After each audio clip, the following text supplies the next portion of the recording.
So, as you may or may not know, I have a new book coming out this October, October 22nd, October Nights, the Clifton Heights book, a collection of Halloween novellas. And one of the stories is based on an actual place. And in talking with Joe Mindhart, he thought it'd be a really good idea if I did maybe a tour of the site that actually inspired one of the stories in my collection, Long Night in the Valley.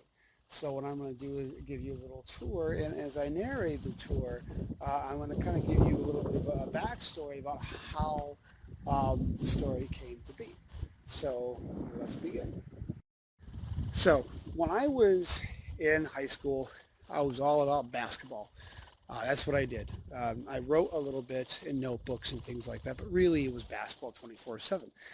And I grew up attending a basketball camp called Golden Valley Sports Camp out in Sydney, New York. We stayed in cabins. There were dorms for the coaches. There was a mess hall. They were all outdoor basketball courts. And what happened is a significant chunk of my life was spent there.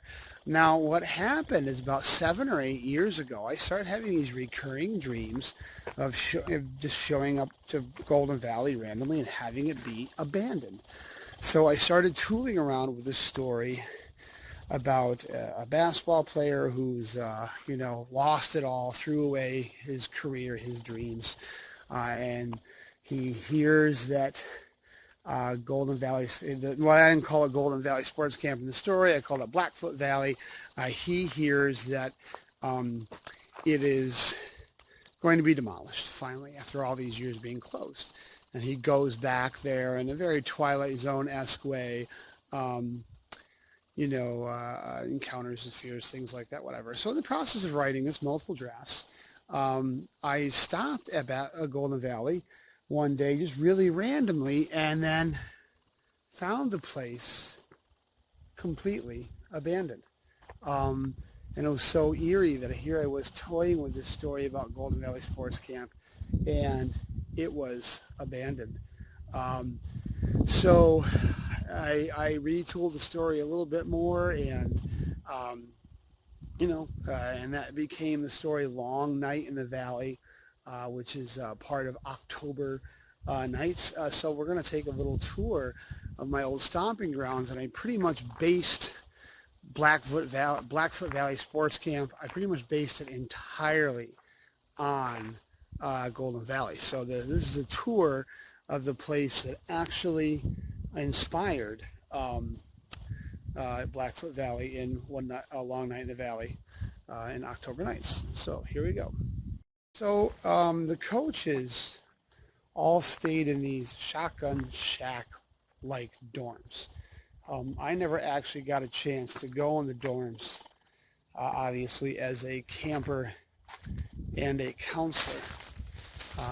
But these are what they used to look like. And basically the coaches this is where they stayed. This is where they, drank and partied and things like that while we were doing our things. Holy cow. Here's an old picture somebody left behind of the camp. That's crazy. So yeah, so these were the old dorms. And you can see the graffiti masters have had their way over the years.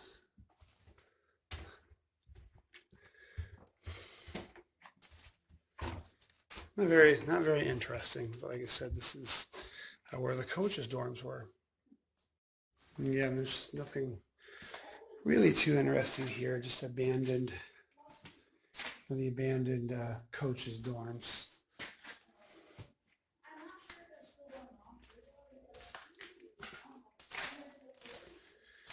In A Long Night in the Valley, Micah doesn't actually end up going in the coaches' dorms at all.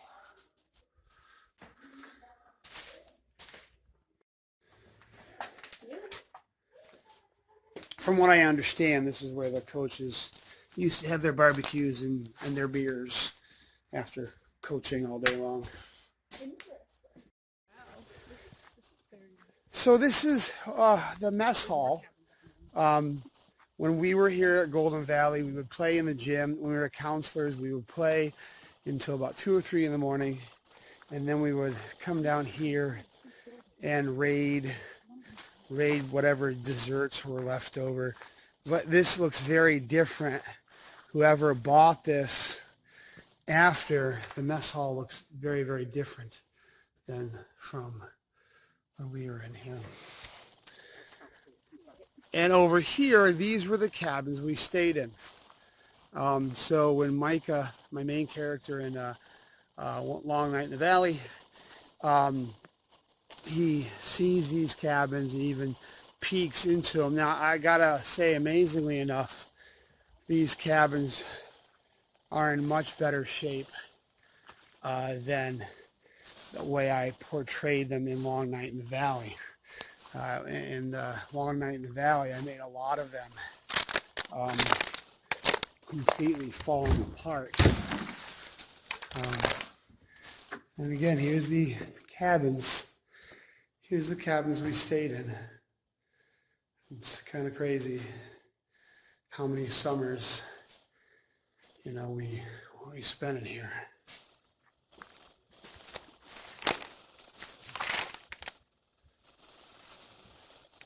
It's a little maudlin to think that this place that we spent so much of our youth, this is all that's left. I actually would be really happy if someone were to buy it and refurbish it and turn it into another basketball camp, but I don't think it's going to happen. So I eventually want to write an entire collection about this place. And obviously the reason why it's abandoned is because it's evil. And I always felt like the last story would have somebody burning the whole camp down. So that's ironic. So this was the rec hall. This is where there was oh my goodness, somebody has been doing some stuff in here. So this was the rec hall. This was where the ping pong table was, some video games. This is where the snack area was. And it was kind of crazy. It's kind of like a subterranean space. But this is where we came to get all of our snacks and things like that at the end of the day. And the last time I was here, this was actually flooded. Do you remember that? Last time I was here, this was actually flooded because it was starting to rain. Because we can see here, the roof of the snack area is totally collapsed in. And that's also why we will not go up on the second floor. The second floor has more dorms up there, but we won't go up there because I don't really feel too great about the floors. But yeah, this is where we all used to come hang out. It's almost like these picnic tables are in the same place where we used to sit here. The counselors would sit here and play penny poker until like 3 or 4 o'clock in the morning. Missing that was a key element in the story Long Night in the Valley is there used to be, right there where my daughter and her friend are, there used to be, the bathroom used to be right up here, bathrooms, showers, and this is involves a key scene in Long Night from the Valley. That has since been torn down. I don't know why. A stage was put in instead. I believe that when Golden Valley it went through a couple sales, change of ownership, and the last folks to own this was like a youth camp, which again, eventually, when I write a collection about this place, instead of a youth camp, it's going to be kind of like a spiritual retreat. Obviously, the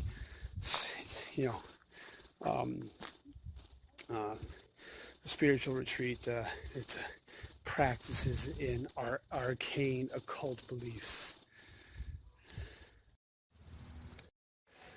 So this was the gym, the one indoor court. All the other courts are outdoor courts, but the indoor courts, this was the one indoor court. Actually, they had two indoor courts. They did have had a dome, like one of those air domes, but this was the original indoor court. And again, it's actually held up pretty well. I made it a little bit more decrepit I made it a little bit more decrepit in Long Night in the Valley, but we spent so many hours here as counselors. After the kids had gone to bed, we would just play here for hours and hours and hours, you know.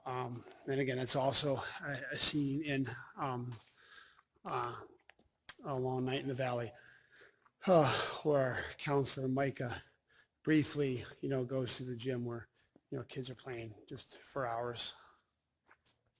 And right here was actually the last cabin I was ever in as a camper, I believe. It looks like it's now become a repository for all the old, you know, sports equipment. Like I said, after it was purchased by the youth club, it just became more of a generic sports camp. And it's really sort of creepy, like all these stuffed animals and clothes that are left over, just like left here. I'm guessing it's probably a lost and found. The real crazy thing is if any of my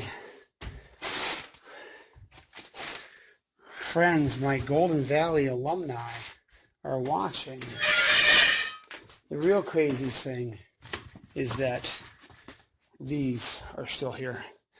These were the signature Golden Valley basketballs, the Rock. I actually grabbed two of these. Ooh, there's a little spider there. I actually grabbed a couple of these that were really, really actually in remarkably good shape, and I have them home in the horror cave. This actually also, this is pretty faded, but yeah, these were every camper got one of these free, I think, or you could buy them. But this actually is a key element in Long Night in the Valley, because what kind of sends Micah off on his quest to the ruins of Blackfoot Valley is he's in a thrift store. I have kind of a haunted thrift store in Clifton Heights, and he sees one of these commemorative Blackfoot Valley basketballs. It almost looks brand new in the thrift store, and that sort of kind of triggers him and sends him onto his exploration. This is also different. What used to be here was a big air dome. As you can see, there's a basketball court there. That used to be a basketball court. This used to be a basketball court. And it was one of those big air suspension domes. That's long gone. You know, it looks like they put stands here. And over there, it looks like they put a hockey rink, which I'm guessing that was after it was sold to the generic youth camp.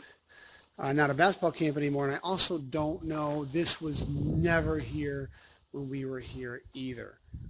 And again, I'm guessing this was probably constructed when it was a generic youth camp, so that if it rained, or maybe it was a latter installment of the basketball camp, because after it was Golden Valley Sports Camp, from what I understand, it was owned by a private basketball camp from folks from the city, from New York City. And Bobby Hurley and Danny Hurley's dad, I think Bobby Hurley Sr., actually ran a special camp for kids from New York City, and Danny Hurley and Bobby Hurley actually worked here. Not only playing on these courts, but later on reffing, and logged a lot of hours out here. And I remember morning stations and things like that. And if the off chance that any of my fellow Golden Valley alum end up watching this video, you know, the motivation to turn it into a ghost story or a horror story, or wanting to write a collection about this haunted, tainted, evil basketball camp, obviously has no reflection on my actual feelings of Golden Valley Sports Camp. I absolutely loved every minute I was here. It really was a touchstone, of my life. I guess that's just part of what a writer does, or even a horror writer does, is I operate mostly off of impressions. And so, like, the surroundings here, it being abandoned and things of that nature, I don't have any ill feelings about Golden Valley Sports Camp at all. But right now, it being the way it is, it has such an abandoned, lost feel to it that it just lends itself perfectly to those kinds of stories. Not that like I said, I don't have any bad memories of this place at all.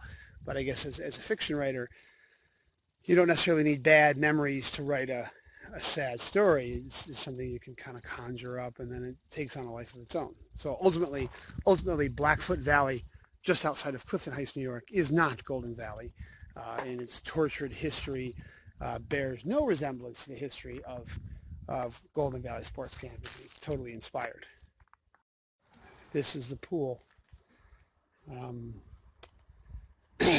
It's not in Long Night in the Valley, but in one of the novellas that I've been tooling with off and on about a girl, a young woman basketball player, high school basketball player. It takes place in the 90s, and she's very unsettled by the pool.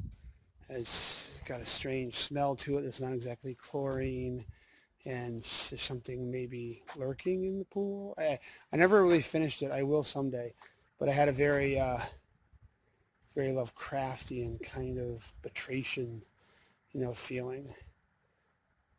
I gotta say, I don't remember this house being here when I was a camper here. So then again, I never really, if it wasn't on the, court, I didn't pay attention to it. So I don't know if this was added afterward, again, when it was turned into a youth camp.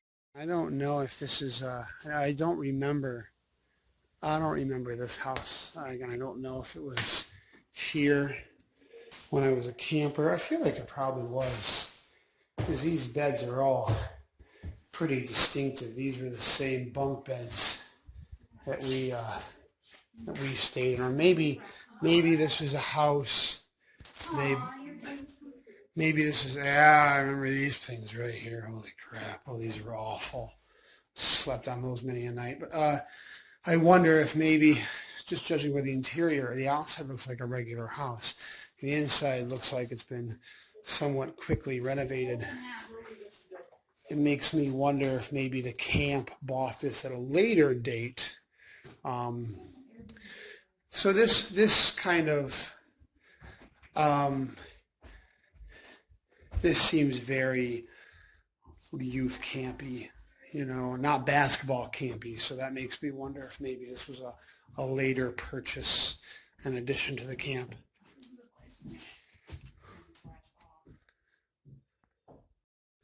So near the end of my time at Golden Valley as a counselor, they built brand new cabins up on the hill.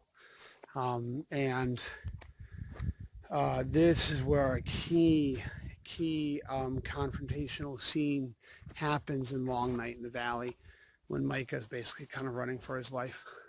And these new cabins, when I was a camper and a counselor, these new cabins were pretty swanky because they had showers in them and bathrooms in them, whereas in, if you were in one of the other cabins, you had to go to the common bathhouse. Now, in my creation of Blackfoot Valley, it gets the name Blackfoot Valley because over in that direction is, in the story anyway, is where there's a deep rocky valley called Blackfoot Valley. Now, I didn't get this does not appear in Long Night in the Valley. So that's where it doesn't exist here. But in the story, there's the valley over there. But in an in-progress story, again, for my kind of pseudo-planned collection of stories about Blackfoot Valley. Whoa! Anyway, I ran out of space as I was taping this last one. But in my story, out there is Blackfoot Valley. And it doesn't show up in Long Night in the Valley, but the idea that was lingering is that that valley was very important, a very important native area. And of course, this is always got to be careful with this. You got to be careful of cultural appropriation, careful of the old Stephen King Native American burial ground. So I was really, that was part of the reasons why I shelved that novella for that collection, because I was trying to grapple with how to do that without, unintentionally writing something that would be culturally insensitive.